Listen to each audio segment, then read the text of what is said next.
এখানে দেখো আমি একটা ন্যাপথলিন নিয়ে নিয়েছি। এবার এই ন্যাপথলিনটাকে একটু গুঁড়ো করে নিতে হবে।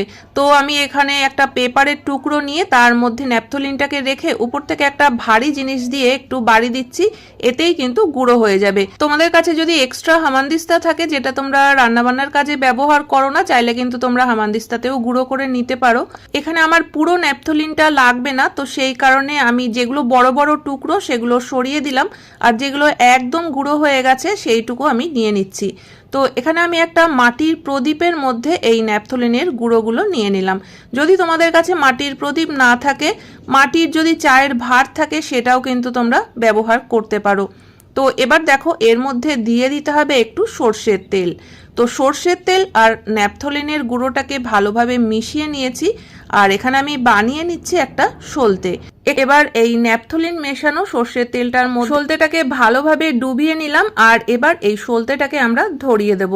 আমরা যেভাবে সন্ধেবেলা প্রদীপ ধরাই, এরকমই কিন্তু সন্ধেবেলা একটা ন্যাপথলিনের প্রদীপ ধরিয়ে নিতে পারো। সন্ধ্যের পরে কিন্তু এইভাবে প্রদীপটা যদি আমরা সব ঘরে ঘুরিয়ে নিই, তাহলে কিন্তু দেখবে যে মশা আর ধারে কাছেও আসবে না।